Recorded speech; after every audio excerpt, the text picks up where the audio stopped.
FIR में जो tampering की गई है पुलिस के द्वारा, वो आपके सामने दिखा रहा हूँ। बड़ा एकदम अपरेंट है, ऑब्वियस है। आप देखें, ये स्पेस यहाँ पे किसी का नाम लिखा हुआ था। इसको पुलिस ने क्या किया, डिनोटेड इन जे, नाम एक्यूज्ड का इरेज किया। और पुलिस ने ये, this is a hand written complaint by the victim herself. The tampering was done in this complaint itself. उसको इरेज किया गया एक्यूज्ड के नाम को, और वहां पे जे लिख दिया गया, कहीं जीएस लिख दिया गया। वो पूरा का पूरा स्पेस आप देखें, कहीं पी लिख दिया गया। पूरा स्पेस में जहां नाम लिखा होगा वो पूरा स्पेस सामने है। तो this tampering as per the fact finding committee. मैं जो मदन कुमार जी बोल रहे हैं, ये जो आपको दिखाया है, स्पेशल बात ध्यान दें, मैंने बोला भी है लेकिन दोबारा बोल रहे हैं, दिखाया आपको कि जो मुख्य आरोपी है, जो मेन एक्यूज है, मीडिया में भी आया है, पुलिस कमिश्नर ने बताया है, उसका नाम तो एम से शुरू होता है। दूसरा जो एक्यूज है उसका जेड से शुरू होता है। जिस प्रकार से वो किया गया है, ये जानबूझ कर किया। So this tampering is apparent on face of record. ये सामने दिखाई दे रहा है। एंड ये क्यों किया गया, इसका रीजन क्या है? जब हम लोग वहाँ के कमिश्नर ऑफ पुलिस से मिले तो ये बात हम लोगों ने उठाई। उन्होंने कहा कि एफआईआर वहाँ पे मजिस्ट्रेट के यहाँ वहाँ सील बंद है, इसलिए हम इसका कोई जवाब नहीं देंगे। इवेसिव रिप्लाई उनका था। There was not satisfactory reply at all.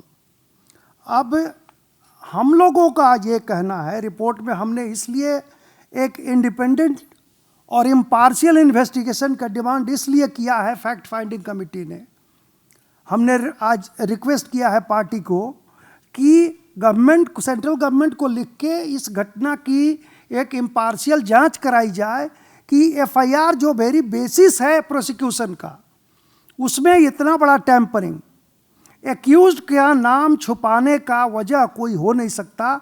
FIR में आप जानते हैं, रेप के केस में विक्टिम का नाम डिस्क्लोज नहीं करना है, लेकिन एक्यूज्ड के नाम को डिस्क्लोज करना ही है। उसको जब समाज के सामने आना चाहिए कि कौन किस ढंग का आदमी है, किस चरित्र का आदमी है। लेकिन यहाँ सारे एक्यूज्ड का नाम इरेज कर दिया गया। पुलिस का जो, वेस्ट बंगाल पुलिस से जो नॉर्मली एक्सपेक्ट नहीं किया जाता है कि तुरंत एक्शन लेगी, तुरंत 2-4 आदमी अरेस्ट हो जाएंगे, और एक किसी आदमी का ऐसे नाम का नाम सामने ला दिया गया अरेस्ट करके कि वो 11 केसेज में वो एक्यूज्ड है। ये चीज़ भी, ये वेस्ट बंगाल का जो ये फास्ट एक्शन है, ये भी एक बहुत बड़े सस्पिशन पर उंगली उठाता है कि इतना जल्दी किसी को अरेस्ट कर लिया आपने, और ये नाम वाम बदल के उसको आप कहने लगे कि 11 केसेज में एक्यूज्ड है, ये है वो है। तो हमें ऐसा लगता है, इसमें कहा है उस लड़की ने कि वो जो एक्यूज था, मेन एक्यूज्ड, वो टीएमसी का बहुत बड़ा नेता था, अनऑफिशियली उस कॉलेज पे रूल करता था। तो वी डोंट थिंक कि कोई इस ढंग का क्रिमिनल आदमी रहा होगा।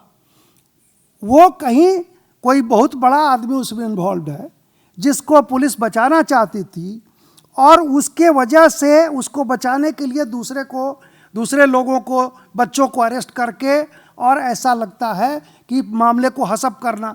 अब तो इन लोगों का भी एक्विटल इसलिए होगा कि एफआईआर में टैंपरिंग है। वो कहेंगे कि हमारा नाम काट दिया गया, ABCD जोड़ दिया गया, तो हम कहाँ से पिक्चर में आते हैं?